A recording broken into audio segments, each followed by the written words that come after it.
Union minister প্রথমে ethanol মেশালেন, তারপর বললেন এখন থেকে পেট্রোল আরো সস্তা হয়। কিন্তু মজার ব্যাপার হলো ইথানল তৈরি করে তারই পরিবারের কোম্পানি, আর সেই ঘোষণার পর তার পরিবার লাভ করলো কোটি কোটি টাকা। ইউনিয়ন মিনিস্টার বারবার বলছেন ইথানল ব্লেন্ডেড পেট্রোল ভবিষ্যৎ, অর্থাৎ এমন পেট্রোল যেখানে ইথানল মেশানো থাকে। তার দাবি এতে দূষণ কমবে, কোটি কোটি ডলারের সাশ্রয় হবে, আর আখ ও ভুট্টা চাষীদের আয়ও নাকি বেড়ে যাবে। আজ সারা দেশে পেট্রোল পাম্পে ইথানল যুক্ত E20 পেট্রোল বিক্রয় হচ্ছে, কিন্তু বাস্তবে আখ চাষীদের আয় বাড়েনি, ভুট্টা চাষীদেরও না। তাহলে কার আয় বেড়েছে? এখান থেকেই শুরু হচ্ছে ইউনিয়ন মিনিস্টারের পরিবারের এগেনস্টে কনস্পিরেসি থিওরি। তার পরিবার ইথানল উৎপাদন করে এমন দুটি কোম্পানির মাল। এই কোম্পানিগুলো মূলত ইথানল উৎপাদন করে, আর সরকার ইথানল ব্লেন্ডিং নীতি চালু করার পর থেকে তাদের শেয়ারের দাম আকাশ ছুঁয়েছে, মুনাফা বেড়েছে প্রায় 500%। দেশে 489টি রাস্তা প্রকল্প বছরের পর বছর ধরে ঝুলে আছে। বর্ষার সময় রাস্তায় গর্ত না গর্তে রাস্তা, তা সাধারণ মানুষের পক্ষে বোঝা দায়। আবার এদিকে নির্মাণে বিপুল অনিয়ম ধরা পড়েছে। তবু রোড অ্যান্ড ট্রান্সপোর্ট মন্ত্রী সবচেয়ে বেশি ব্যস্ত ইথানল নিয়ে, যার তিনি মন্ত্রীও নন। তাহলে কি সত্যি ইউনিয়ন মিনিস্টার নিজের পরিবারের ব্যবসা বাড়ানোর জন্য বারবার ইথানল ব্লেন্ডিং কে প্রমোট করছিলেন? তিনি নীতি তৈরির আগেই কি তিনি পরিবারকে জানিয়ে দিয়েছিলেন যাতে তারা আগে ভাগে ইথানল ব্যবসা বিশালভাবে বাড়িয়ে নিতে পারে? আর কি তিনি তাদের ইথানল সরবরাহের টেন্ডার পেতে সাহায্য করেছিলেন? আজ যখন সাধারণ মানুষ অভিযোগ করছে E20 পেট্রোল গাড়ির মাইলেজ কমিয়ে দিচ্ছে, ইঞ্জিনের সমস্যা তৈরি করছে, তখন এসব প্রশ্নের জবাব না দিয়ে ইউনিয়ন মিনিস্টার বরং আরো আক্রমণাত্মক হচ্ছেন। তিনি দাবি করছেন E20 থেকে কোনো গাড়ির কোনো সমস্যা হচ্ছে না, কিন্তু তার এই দাবির ভিত্তি কি? ইথানল মিশ্রিত পেট্রোল নিয়ে আসল সত্যিটা কি, তা আমরা এই ডকুমেন্টারিতে বোঝার চেষ্টা করব। আর এই পাওয়ারফুল ডকুমেন্টারি আপনাদের কাছে নিয়ে এসেছে আলফাপিডিয়া। ভারত সরকার হঠাৎ করেই সারা দেশে চালু করে দিল E20 ফুয়েল। এই জ্বালানিতে থাকে 80% পেট্রোল আর 20% ইথানল। কিন্তু আশ্চর্যের বিষয় হলো এটা অপশনাল নয়। আপনার ভালো লাগুক বা না লাগুক, এখন থেকে আপনার পেট্রোল গাড়িতে এটি ব্যবহার করতে হবে। আরো আশ্চর্যের বিষয় হলো এই পুরো ব্যবস্থা সবচেয়ে বেশি লাভ হয়েছে যার, তিনি কেন্দ্রীয় সরকারের এক প্রভাবশালী মন্ত্রী, যার পরিবার ইথানল উৎপাদনকারী চিনি কলের মালিক। অন্যদিকে ক্ষতি কার? সাধারণ মানুষেরই সবচেয়ে বেশি ক্ষতি করছে। এই কারণেই আজ সোশ্যাল মিডিয়া একে বলা হচ্ছে একটা বড় প্রতারণা বা স্ক্যাম। আজকের এই ডকুমেন্টারিতে আমরা বুঝে নেব এই E20 ফুয়েল আসলে কি। প্রথমে জেনে নেওয়া যাক ইথানল আর পেট্রোল মেশানোর পেছনে যুক্তিটা কি। রাসায়নিক ভাবে বলতে গেলে ইথানল এক ধরনের অ্যালকোহল, যা অনেক মানুষ পানীয় হিসাবেও গ্রহণ করে। এই অ্যালকোহলকেই বায়োফুয়েল হিসাবেও ব্যবহার করা যায়। অ্যালকোহল তৈরি করা যায় নানান খাদ্যপণ্য থেকে, যেমন যে খাবারে স্টার্চ বা চিনি থাকে সেগুলি ফার্মেন্ট করে অ্যালকোহল বানানো যায়। তবে বায়োফুয়েলের ক্ষেত্রে যখন আমরা ইথানলের কথা বলি, তখন মূলত আখ, ভুট্টা বা ধান জাতীয় ফসলের থেকে এটি তৈরি হয়। এর মধ্যে আখ সবচেয়ে কার্যকর, কারণ আখ প্রতি একরে সবচেয়ে বেশি চিনি দেয়। তবে ধান ও ভুট্টাও দেশে প্রচুর পরিমাণে চাষ হয়, আর সেগুলোর বর্জ্য বা অবশিষ্ট অংশ দিয়েও ইথানল তৈরি করা যায়। রাসায়নিক ভাবে এটা ঠিক, এটি অ্যালকোহলের মতো, তাই কেউ চাইলে এটা খেতেও পারে। এই অপব্যবহার ঠেকাতে বায়োফুয়েলে মেশানো হয় মিথানল বা অন্যান্য বিষাক্ত উপাদান, অথবা কিছু পেট্রোলিয়াম জাতীয় পদার্থ, যাতে মানুষ সেটা খেতে না পারে। বায়োফুয়েল প্রসঙ্গে বিজ্ঞানীরা আবিষ্কার করেন ইথানল পেট্রোলের সঙ্গে খুব ভালোভাবে মিশে যায় এবং এটি এক ধরনের অক্সিজেনেট হিসাবে কাজ করে, যা পেট্রোলকে আরো ভালোভাবে জ্বলতে সাহায্য করে। অনেক গবেষণাপত্রে দেখা গেছে পেট্রোলের তুলনায় ইথানল অনেক কম বায়ু দূষণ ঘটায়। নীতি আয়োগের এক বিশ্লেষণ অনুযায়ী আখ থেকে তৈরি ইথানল পেট্রোলের তুলনায় 65% কম গ্রিনহাউস গ্যাস নির্গত করে। এর বাইরে আরেকটি কারণ আছে, পেট্রোল আসে ক্রুড অয়েল থেকে, আর ক্রুড অয়েলের দাম খুব অস্থির। বিশ্ব রাজনীতির পরিস্থিতি তার উপর বড় প্রভাব ফেলে। অনেক দেশকেই কোটি কোটি ডলার খরচ করে অন্য দেশ থেকে ক্রুড অয়েল আমদানি করতে হয়, যা ভীষণ ভাবে ব্যয়বহুল। অন্যদিকে ইথানল এমন কিছু যা নিজের দেশে উৎপাদিত ফসল থেকে বানানো যায়। এই দুই কারণেই অনেক দেশ পেট্রোল ইথানল মিশিয়ে ব্যবহার করে। ভারতে 2003 সালের জানুয়ারি থেকে ইথানল মিশ্রিত পেট্রোল চালু হয়েছে। প্রায় 22 বছর আগের লক্ষ্য ছিল পেট্রোলে মাত্র 5% ইথানল মিশ্রণ, কিন্তু প্রথম দিকে অগ্রগতি ছিল খুব ধীর। 2014 সাল নাগাদ পরে ইথানল মিশ্রণের হার ছিল মাত্র 1.5%। 2014 সালে বিজেপি সরকার ক্ষমতায় আসার এক মাসের মধ্যেই ইথানল মিশ্রণের সীমা 5% থেকে বাড়িয়ে 10% করা হয়। এরপর 2018 সালে সরকার নিল এক নতুন লক্ষ্য। 2030 সালের মধ্যে 20% ইথানল মিশ্রণের লক্ষ্য স্থির করা হয়েছে, কিন্তু পরে সেই লক্ষ্য এগিয়ে আনা হয় এবং নতুন তারিখ নির্ধারিত হয় 2025। 2025 সালের মার্চ মাসে সরকার এই লক্ষ্য অর্জন করে এবং গোটা দেশে E20 ফুয়েল চালু করে দেওয়া হয়। লক্ষ্যের 5 বছর আগেই ভারত সরকার চালু করে দেয় এমন পেট্রোল যার মধ্যে 20% ইথানল মিশ্রিত। শোনার পর ভালোই লাগে, এটা ভেবে যে যা কিছু কাজ তো গভর্নমেন্ট সময়ের আগেই শেষ করেছে। এটা শুনে আপনিও হয়তো খুব গর্বিত অনুভব করছেন। কিন্তু যখন E20 চালু হলো, মানুষ অভিযোগ জানাতে শুরু করলো সরকার অনেক ভালো কাজ করেছে, কিন্তু এটার জন্য আমি ক্ষমা করব না। আমি 3500 টাকার পেট্রোল ভরেছি, কিন্তু অর্ধেকও এখন বাকি নেই। আমার গাড়ির মাইলেজ আগে ছিল 12 কিমি প্রতি লিটার, এখন সেটা নেমে এসেছে 9.5 লিটারে। গোটা দেশ আজ সরব হয়েছে E20 নীতির ইমপ্লিমেন্টেশন নিয়ে। ভারত তার 20% ইথানল মিশ্রণের লক্ষ্য পেট্রোলে অর্জন করেছে, কিন্তু দেশের অসংখ্য গাড়ি চালক এখন প্রতিবাদ জানাচ্ছে, কারণ তারা বলছেন ইথানল যুক্ত পেট্রোলের জন্য গাড়ির যান্ত্রিক ক্ষতি হচ্ছে এবং এর ফলে গাড়ির পারফরমেন্স কমে যাচ্ছে। এখন বেশিরভাগ মানুষ সোশ্যাল মিডিয়ায় এই আলোচনাগুলো শুনে দ্রুত সিদ্ধান্তে পৌঁছে যান এবং তারা বলে ফেলেন ইথানল মিশ্রণ মানে একটা স্ক্যাম এবং এর দোষ পুরোপুরি সরকারের ঘাড়ে চাপিয়ে দেয়। কিন্তু সত্যিটা হলো এটা খারাপ নীতি নয়, বরং খারাপ ইমপ্লিমেন্টেশন। এই নীতির ইমপ্লিমেন্টেশন ভালোভাবে স্টাডি করলে বোঝা যায় কিভাবে ভালো উদ্দেশ্য কিন্তু খারাপ ইমপ্লিমেন্টেশন একটা বড় সমস্যা জন্ম দিতে পারে। যেখানে E20 লক্ষ্য ছিল 2030 সালের মধ্যে পূরণ করা, সেখানে তা 5 বছর আগেই 2025 সালেই তা বাস্তবায়ন করা হয়েছে। সাধারণত দ্রুত নীতির বাস্তবায়নকে ভালো বিষয় হিসাবে দেখা হয়, কারণ এতে আমদানির খরচ কমে যায়, ফলে দামও কিছুটা কম হয়। কিন্তু এই ক্ষেত্রে E20 পুরো উল্টো ফল দিয়েছে। খরচ বেড়েছে, পারফরমেন্স কমেছে, আর গ্রাহকের জন্য নেই কোনো বিকল্প সুযোগ। তাহলে এটা কি সত্যিই একটা স্ক্যাম? শুনুন, এই ধরনের কথা রিলস বা হেডলাইনে বেশ আকর্ষণীয় শোনায়, কিন্তু বুঝে নেওয়া দরকার ভারত একমাত্র দেশ নয় যারা ইথানল মিশ্রণ নীতি চালু করেছে। America, France, German, Brazil, Canada, এমনকি থাইল্যান্ডও ইথানল মিশ্রিত জ্বালানি ব্যবহৃত হয়। তাহলে প্রশ্ন হলো, যখন এত দেশ সফলভাবে ইথানল মিশ্রণ চালাচ্ছে, তখন কেন এটা শুধুমাত্র ভারতের সমস্যার কারণ হচ্ছে? যে নীতি মানুষের অর্থ সাশ্রয়ের জন্য তৈরি, সেটা কিভাবে তাদের বেশি খরচ করাচ্ছে এবং তাদের গাড়ি ক্ষতিগ্রস্ত করছে? আর এই E20 ইথানল মিশ্রণ নিয়ে তৈরি হওয়া এই বিতর্ক থেকে ভারতকে কি কি শিক্ষা নিতে হবে? সবাই জানে ইথানল ব্লেন্ডিং মানে পেট্রোলের সঙ্গে ইথানল মেশানো। ধরা যাক 100 লিটার ফুয়েলে 10 লিটার ইথানল মেশালে সেটা হয় E10, অর্থাৎ 10% ইথানল মিশ্রিত পেট্রোল। আর 20 লিটার ইথানল মেশালে হয় E20, অর্থাৎ 20% ইথানল মিশ্রিত পেট্রোল। এটা গাড়ি ও বাইকে কাজ করে, কারণ ইথানল একটি দাহ্য জ্বালানি। ভারত সরকার E20 চালু করতে চেয়েছিল কারণ এতে অর্থনীতির জন্য 4টি বড় সুবিধা আছে। প্রথমত, ভারত তার 85% তেল আমদানি করে, যা বিশাল ব্যয়। ফিনান্সিয়াল ইয়ার 2025-এ তেল আমদানি ছিল $137 বিলিয়ন।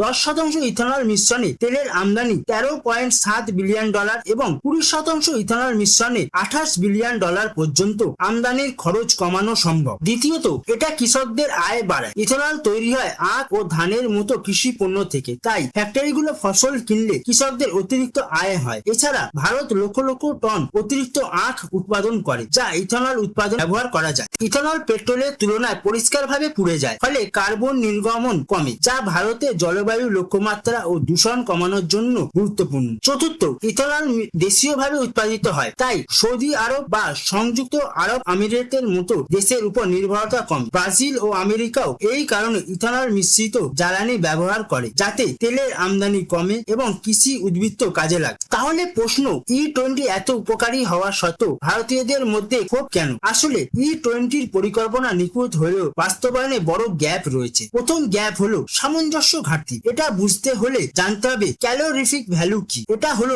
1 লিটার জ্বালানি পুড়িয়ে কতটা শক্তি পাওয়া যায়। পেট্রোলের ক্যালোরিফিক ভ্যালু ইথানলের তুলনায় বেশি। ইথানলের তুলনায় 1 লিটার পেট্রোল থেকে বেশি এনার্জি পাওয়া যায়। আরো নির্দিষ্টভাবে বললে 1 লিটার পেট্রোলের থেকে প্রায় 32 মেগা এনার্জি পাওয়া যায়, যেখানে 1 লিটার ইথানল থেকে মাত্র 21.1 মেগা এনার্জি পাওয়া যায়, অর্থাৎ প্রায় 34% এনার্জির ঘাটতি থেকে যায়। তাই যখন আপনার গাড়ি ইথানল মিশ্রিত জ্বালানিতে চলে, তখন একই দূরত্ব অতিক্রম করতে ইঞ্জিনকে আরো বেশি জ্বালানি পোড়াতে হয়। এই কারণে উপভোক্তারা প্রায় তাদের গাড়ির মাইলেজ কমে যেতে দেখেন। নীতি আয়োগের রিপোর্ট অনুযায়ী E0 অর্থাৎ সম্পূর্ণ পেট্রোলের জন্য ক্যালিব্রেট 4 চাকা গাড়ি E20-তে চালালে মাইলেজ 6 থেকে 7% কমে যায়। একইভাবে E0-র জন্য তৈরি 2 চাকা যানবাহন E20-তে চালালে তাদের মাইলেজ 3 থেকে 4% কমে যায়। এই 6% হ্রাস বোঝাতে গেলে বলা যায়, যদি আপনার গাড়ি পেট্রোলে প্রতি লিটারে 15 কিলোমিটার চলে, তাহলে E20 ব্যবহার করলে সেটা নেমে আসবে প্রায় 14.1 কিলোমিটারেতে। অর্থাৎ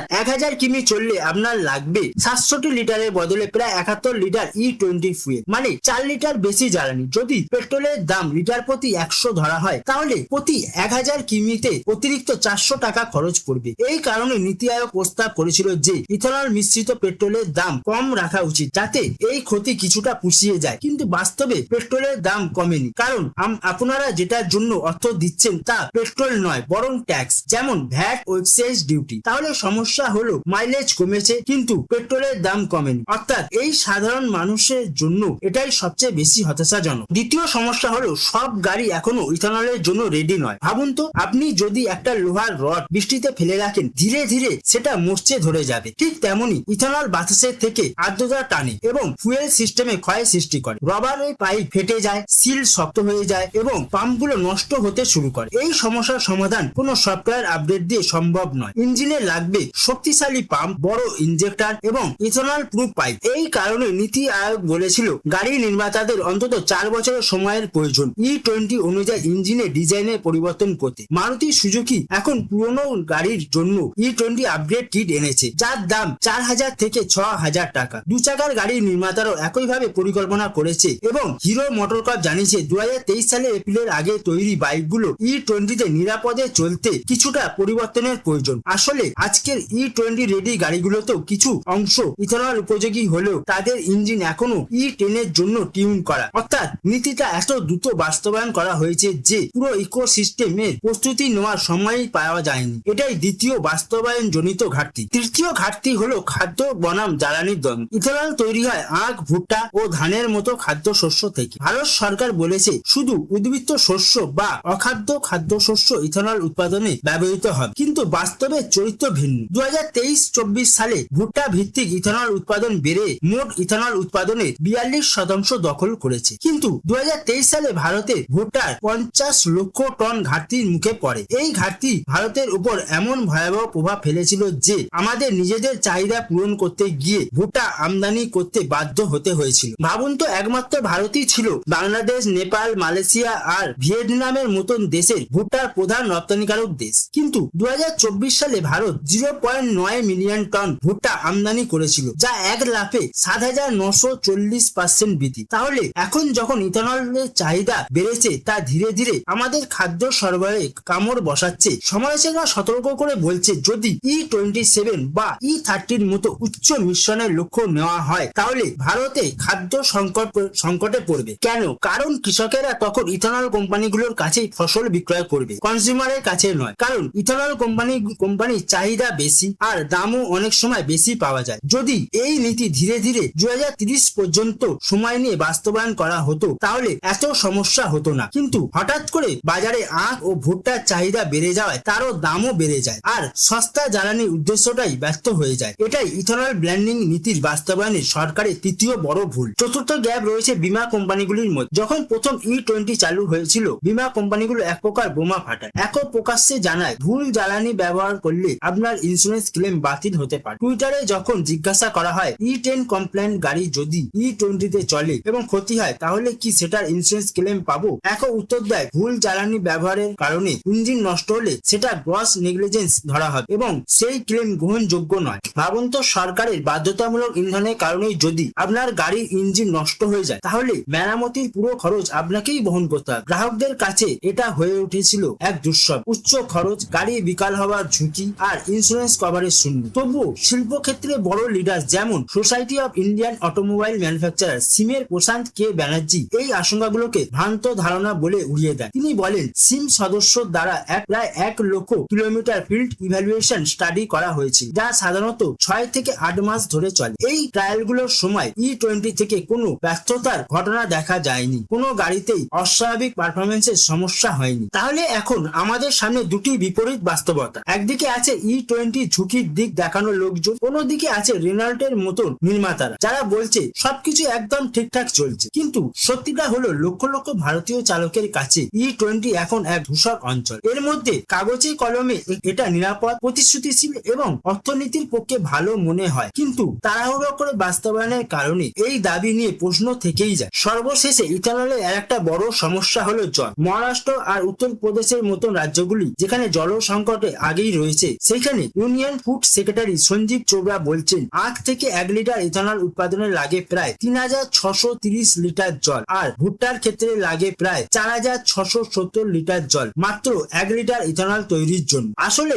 E10 টার্গেটের সময়সীমা ইতিমধ্যেই পূরণ হয়েছে এবং এখন আমরা E20 দিকে এগোচ্ছি। তাহলে যদি ভারতে পেট্রোলের খরচ আর ইথানলের প্রয়োজনীয়তা দেখা হয় তাহলে হিসাব অনুযায়ী লাগবে প্রায় 10.16 বিলিয়ন লিটার ইথানল। আর এই ইথানল উৎপাদন হয় ভুট্টা, গম, চাল ও আখ থেকে। এই 4টি ফসলের মধ্যে 3টি ভীষণভাবে জল খেকো ফসল, অর্থাৎ এই নীতি অব্যাহত থাকলে জল সরবরাহের উপর ভয়ঙ্কর চাপ পড়বে। এখন সিদ্ধান্ত নেওয়ার দায়িত্ব আপনার, এই পরিকল্পনা আসলেই যুক্তিসঙ্গত কিনা। কিন্তু মূল প্রশ্ন হলো এত বড় সমস্যার সমাধান এখন কিভাবে হবে? এই সমস্যার সমাধান করতে হলে আমাদের শেখা দরকার ব্রাজিল ও চীন থেকে। আসলে আমরা ইথানল ব্লেন্ডিং এর ধারণাটা শিখেছি ব্রাজিলের কাছ থেকে, কিন্তু তারা এটা করেছে খুব বুদ্ধিমত্তার সঙ্গে এবং ধীরে ধীরে। আজ ব্রাজিলে প্রতিটি লিটার গ্যাসোলিনে অন্তত 27% ইথানল থাকে। কিন্তু আসল গেম চেঞ্জার হলো ব্রাজিলে 80% বেশি গাড়ি ফ্লেক্স ফুয়েল ভেহিকলস, মানে চালকেরা নিজেরাই ঠিক করতে পারেন তারা পাম্পে পেট্রোল নেবেন, ইথানল নেবেন নাকি মাঝামাঝি কোনো মিশ্রণ ব্যবহার করবেন। আর তাদের ইঞ্জিন এইসব মিশ্রণ সামলাতে পুরোপুরি সক্ষম। তাই চালকেরা প্রতিদিনই সিদ্ধান্ত নিতে পারেন সেদিন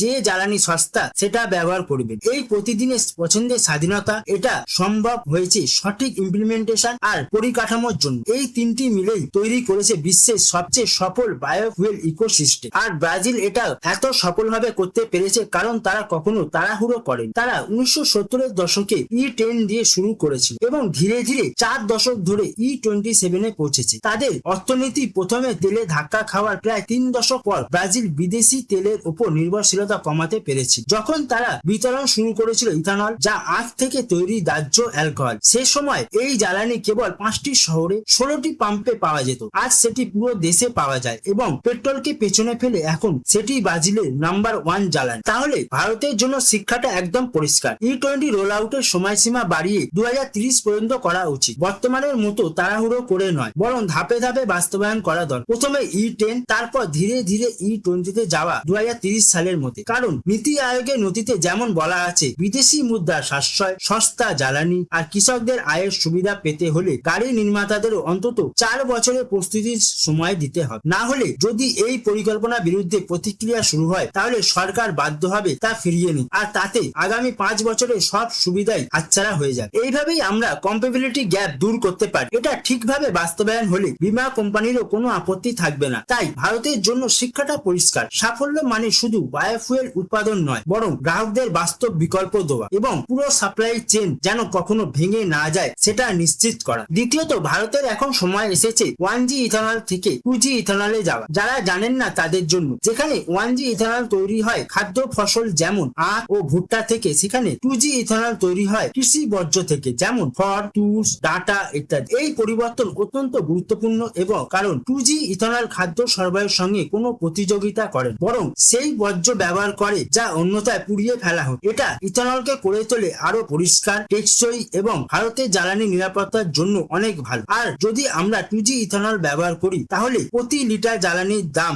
নামিয়ে আনা সম্ভব 30 টাকা পর্যন্ত, অবশ্যই যদি সরকার ট্যাক্স কিছুটা কমায়। এখন একমাত্র চ্যালেঞ্জ হলো 2G ইথানল প্রযুক্তি এখনো খুব সহজলভ্য নয়। তাই প্রথমে আমাদের এই প্রযুক্তির জট খুলতে হবে, তারপর 2G ইথানলে যাও। তৃতীয়ত, যদি আমরা দ্রুত E20-তে যাই তাহলে গ্রাহকদের পছন্দের সুযোগ দিতে হবে E0, E10 আর E20-র মধ্যে, যাতে যদি E20 তাদের জন্য ভালো না চলে তারা E10 ব্যবহার করতে পারে এবং স্বাভাবিক জীবনে ফিরে যেতে পারে। কিন্তু যখন সরকার E20 গ্রাহকদের উপর জোর করে চাপিয়ে দিচ্ছে আর ইকোসিস্টেম এখনো প্রস্তুত নয়, তখন সরকারের উপর মানুষের বিশ্বাস ভাঙছে। আর লাস্ট পয়েন্ট, সবচেয়ে গুরুত্বপূর্ণ বিষয় হলো সরকার যে নীতি বাস্তবায়ন করুক না কেন, তা যদি হয় রিয়েল মানি গেমিং নিষিদ্ধ করা বা E20-র প্রচার করা বা ইলেকট্রিক ভেহিকলস চালু করা, তবে সেটা করতে হবে পুরো ইকোসিস্টেমকে সঙ্গে নিয়ে, প্রযোজক থেকে শুরু করে গাড়ি নির্মাতা ও বীমা কোম্পানি পর্যন্ত, যাতে যখন কোনো নীতি বাস্তবায়িত হয় পুরো ইকোসিস্টেম একসঙ্গে কাজ করে